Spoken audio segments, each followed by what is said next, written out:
அனைவருக்கும் welcome. அனைவருக்காக channel share பண்ணுங்க, comment பண்ணுங்க.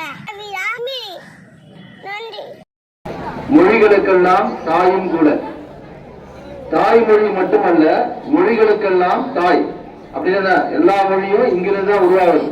இப்ப இங்கிலீஷ்ல சடன் அப்படின்னா அது தமிழ்ல சட்டென்று, அந்த சட்டென்றுன்றதுதான் அவங்க சடன் உருவாக்கியிருக்காங்க.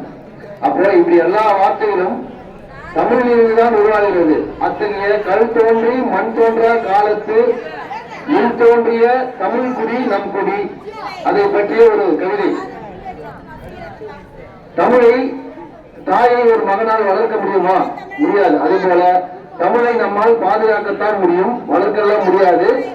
அங்க அது பற்றி ஒரு சிறிய கவிதை. தாய்க்கு எப்படி மாற்று இல்லையோ அப்படித்தான் தாய்மொழிக்கும்.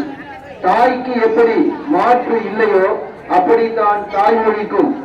பெற்ற அன்னையை மறந்துவிட்டு யாரையோ பார்த்து மம்மி என்று அழைப்பது முறையா? பெற்ற அன்னையை மறந்துவிட்டு யாரையோ பார்த்து மம்மி என்று அழைப்பது முறையா? தோண்ட தோண்ட தமிழின் தொன்மையை அடுக்காமல் சரியாமல் அடுக்குகிறது கீழடி. தோண்ட தோண்ட தமிழின் பெருமையை சரியாமல் அடுக்குகிறது கீழடி. ஆனால் ஏதோ இன்னும் கான்வென்ட் வாசலில் ஆங்கில ஆராய்ச்சியில் தமிழன் புதையுண்டு கிடக்கிறான். பிள்ளைகளுக்கு வைக்கும் வடமொழி பெயர்களை கொள்ளைப்புறமாக அனுப்பிவிட்டு தமிழை தலைவாசலாக்குவோம்.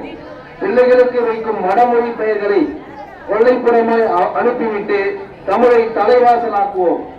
வேலை வாய்ப்புக்கு தேவைப்படும் தமிழ் வழி கல்வி சான்றிதழ்கள் தான் தமிழின் பெருமையே தமிழனுக்கு தெரிகிறது.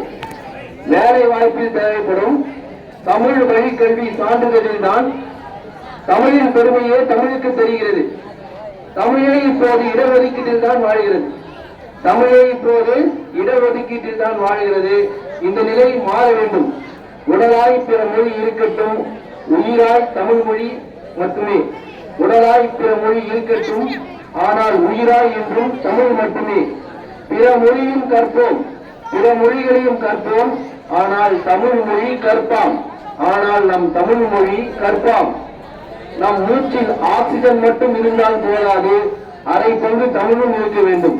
நம் மூச்சில் ஆக்சிஜன் மட்டும் இருந்தால் போதாது, அதில் அரை பங்கும் தமிழும் இருக்க வேண்டும் என்று கூறி வாய்ப்புக்கு நன்றி கூறி நன்றி.